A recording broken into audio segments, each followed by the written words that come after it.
but I got the whole, I don't know, Rick. This seems kind of dangerous. Shut the f up, Morty.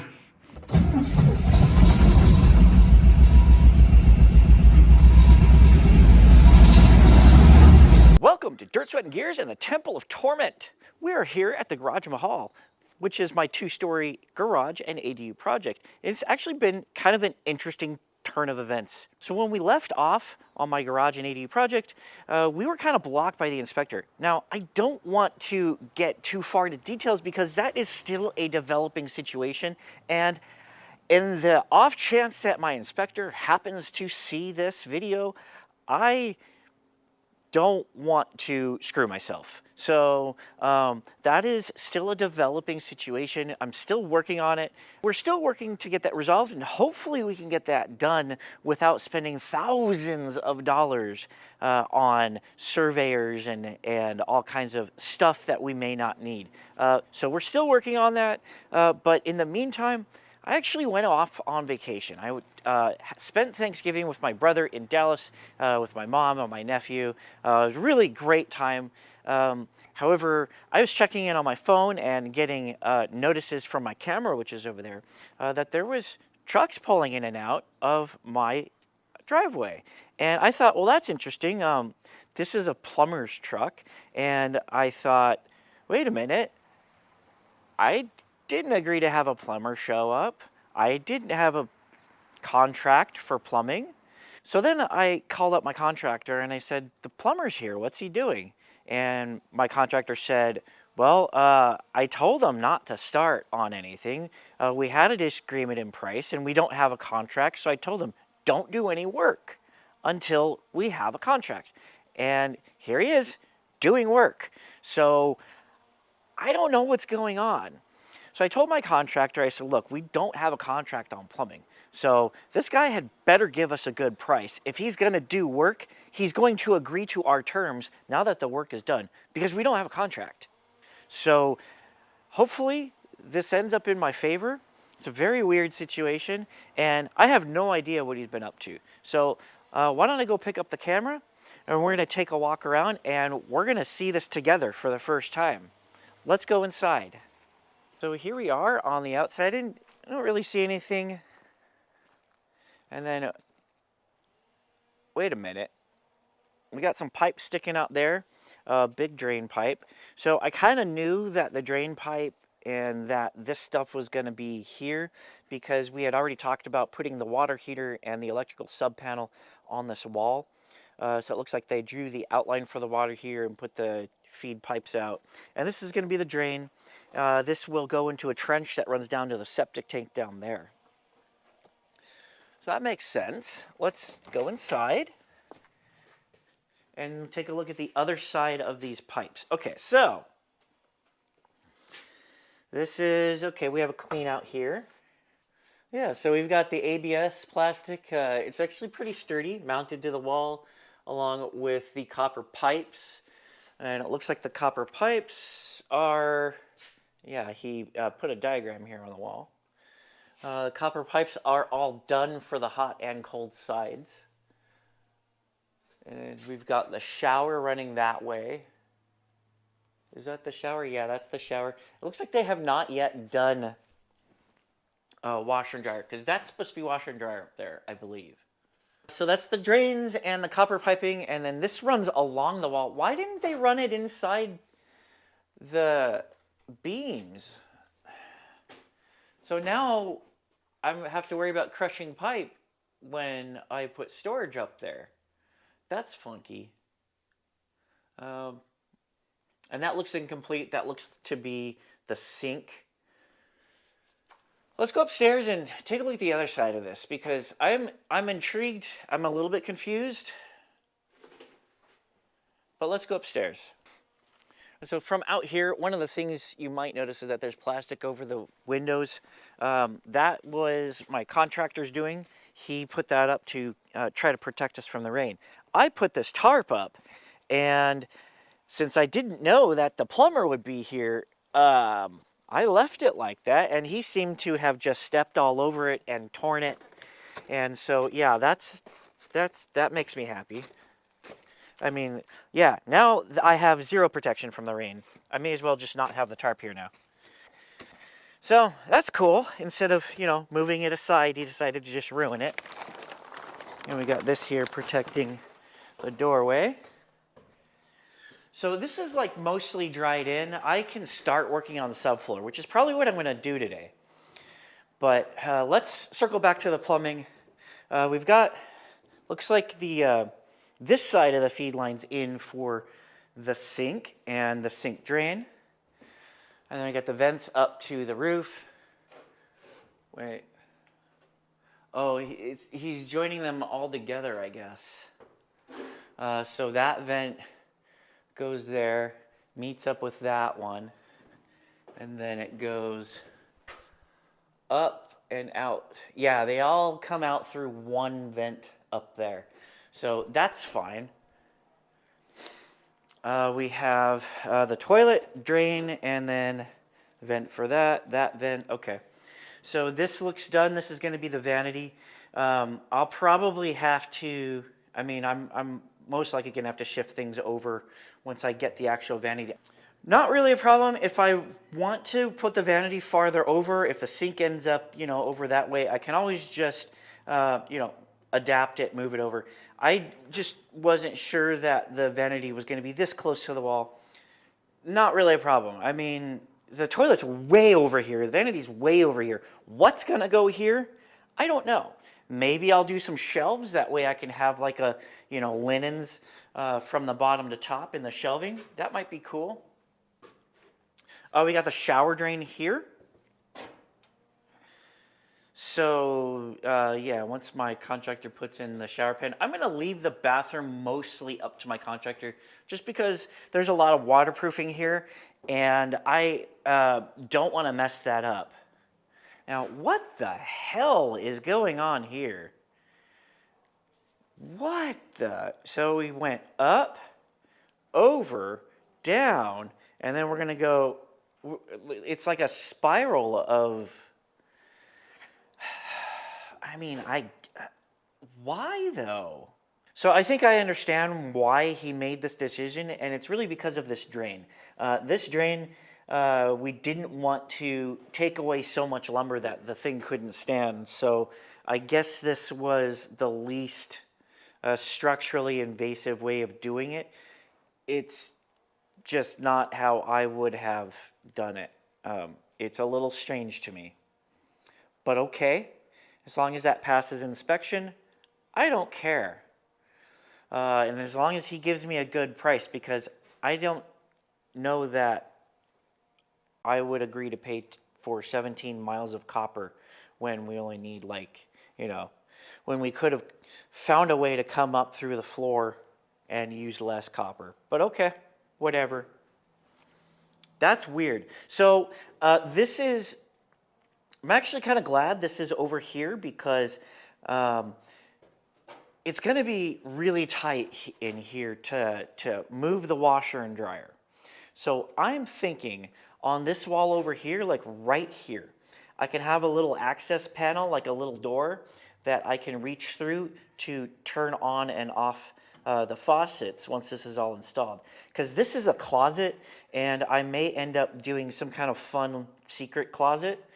So if there's something I could just open the door, reach my hand through, and turn this on and off without having to pull the units all the way out here. And then so what's going to happen? I'm going to pull the washer and dryer out here, and then I'm going to be stuck in the bathroom. So I need a way to be able to turn that on and off, especially in an emergency situation that doesn't leave me kind of in a huge panic. And I think that's going to be a good way to go. So today I think I'm going to start working. I'm going to start cutting those sheets of wood, and I'm going to start in the bathroom because that's going to require the most cutting. Because once I get out here, it is just, all easy peasy. But I'm going to do the bathroom, and then I'm going to do that closet, and then once I come out of the closet, pun intended. You see what I did there? Once we're done with this area, this is all gonna go really, really easy laying down the subfloor. And I don't think that's going to affect inspection because this was already inspected. All of that was already inspected and signed off. So I'm gonna go grab my tools and set up the camera, and then we're gonna start working.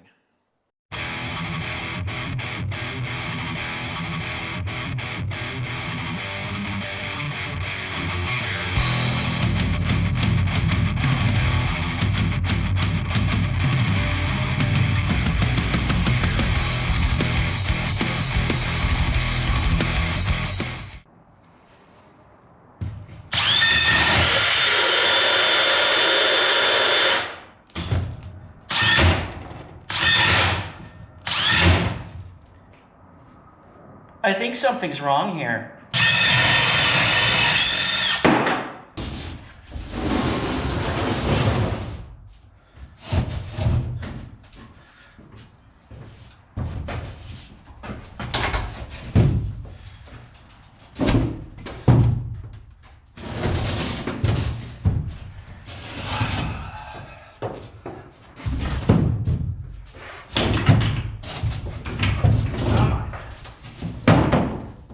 Now, how close did I get?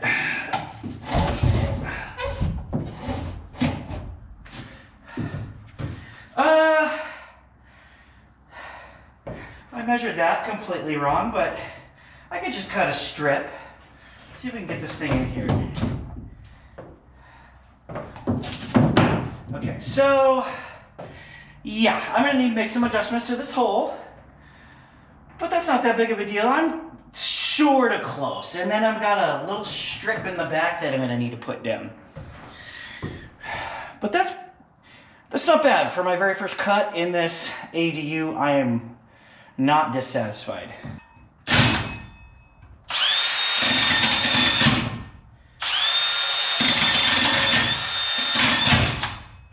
I've always been told I'm a hack.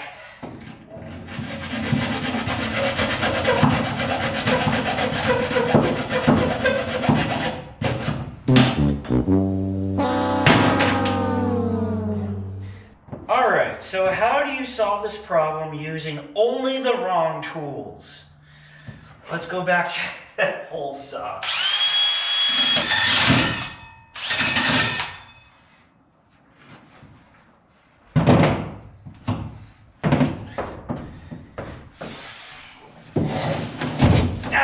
There we go. It's not the wrong tool if it does the job. That's totally wrong. That's totally not a fact.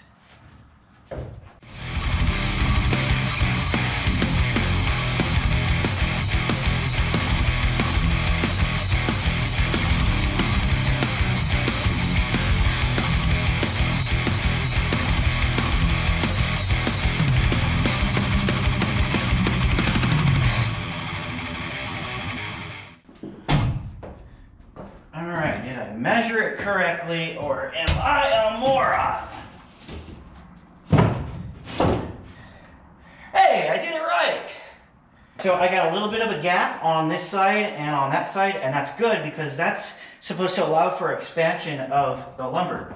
There is also a gap over here. It's not as wide, but I am totally fine with that.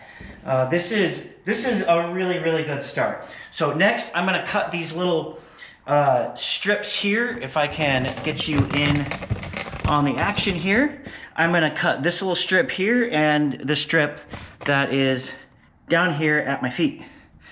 You may also notice I am wearing safety glasses.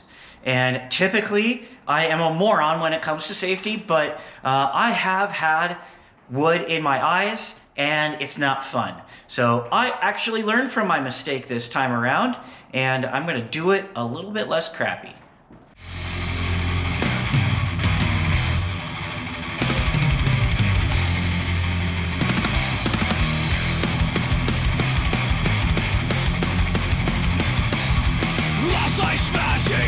Crashing, walls thrashing, everlasting. We are fools like little tools.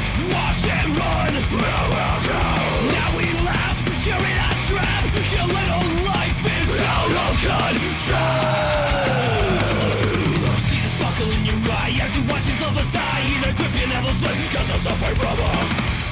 trip.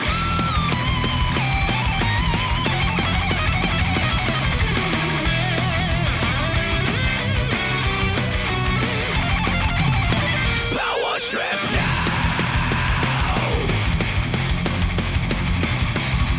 Conflagrations ran all throughout your fucked up head.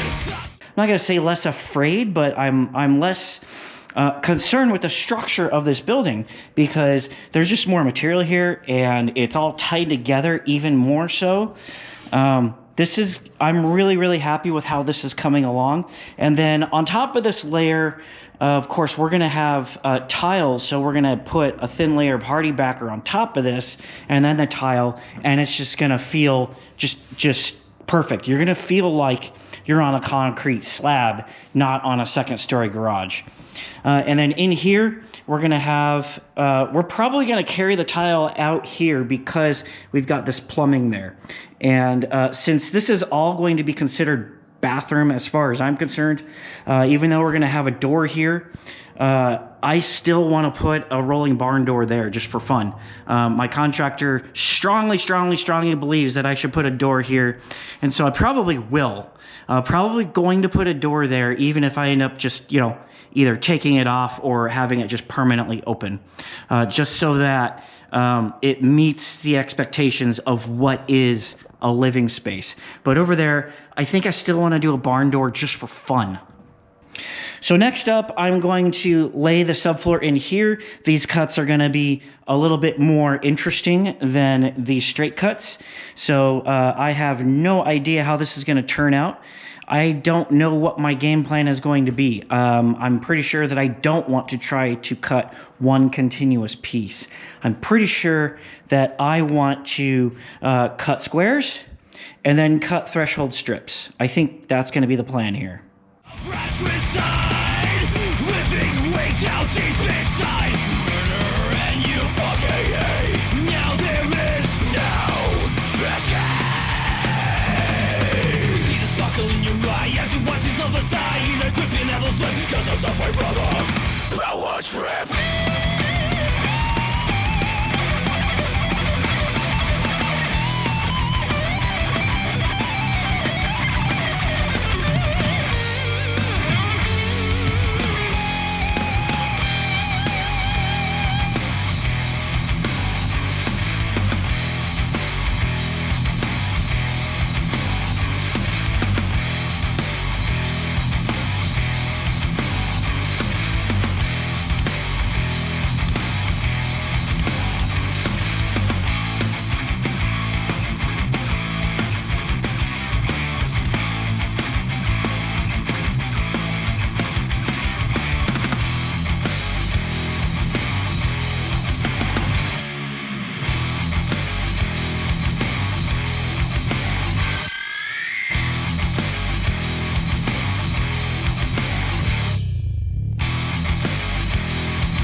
So I got the whole bathroom area done with the exception of the shower pan, which, as I said, I don't want to touch the drainage. And there's also the threshold to the rest of the studio. But I got the bathroom, the laundry room, and whatever this little area is done. Probably going to put shelves here. But anyway, that's all done, and it feels really good to step on.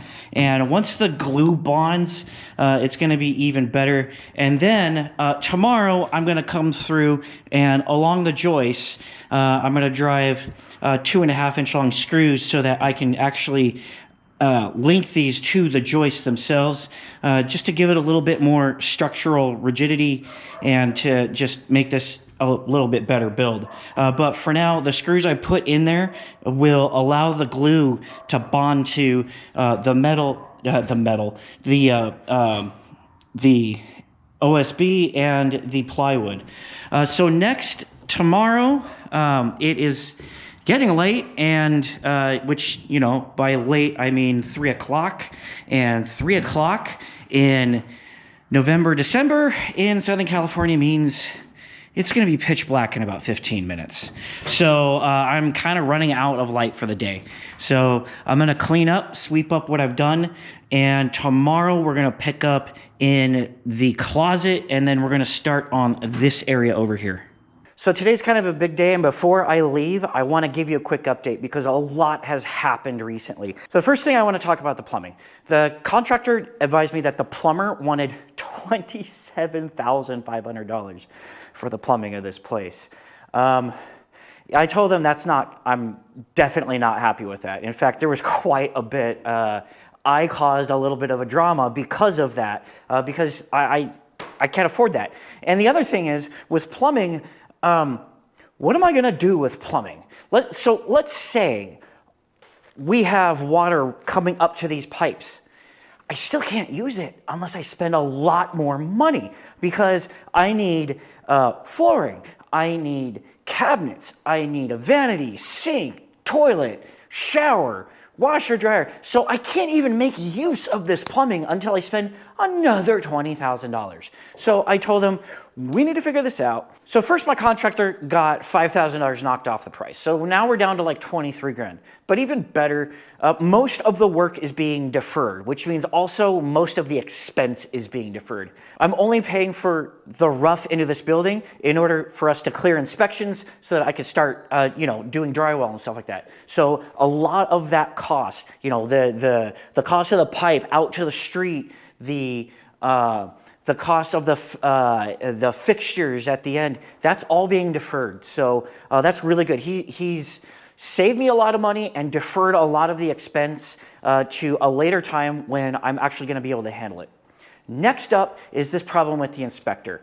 So my contractor called the number that the inspector gave him and got a different inspector.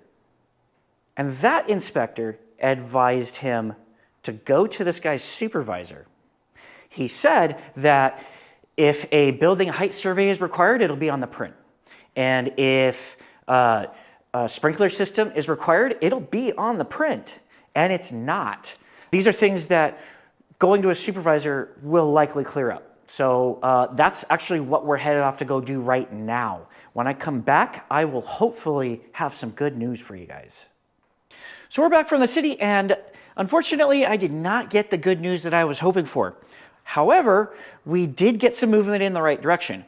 We met some people that were very, very helpful, and while they were unable to clear the conditions for me, they gave us some really good contacts, some people to follow up with, and I'm very optimistic that this will get resolved very soon without costing me tens of thousands of dollars or more. That's the key element here. I will jump through whatever hoops I need to that don't involve spending tens of thousands of dollars because I just can't afford that. So we're going to go ahead and wrap it up there. This is still a rapidly evolving story, so I will have an update for you as soon as there's something to talk about. In the meantime, my contractor has advised me not to do more subfloor, not to do more things here, just because we want to get the shear wall inspection, we want to get the inspections we need in order to confidently move forward. We don't want to introduce more variables. So that's going to mean finishing the plumbing, getting the electrical before I start doing more subfloor. So that's okay. I got plenty of car projects to work on, some great things to show you in the next couple of weeks. So that's it. Thank you so much for joining me on this journey. It is a wild ride. It's a very expensive one too. Thank you so much for watching. If you like what you see, like, share, subscribe, comment. And if you don't like what you see, maybe you're on vacation and you happen to be a building inspector. Actually, forget I said that. Don't comment. Just close the browser, please. Thank you so much. I'll see you next week.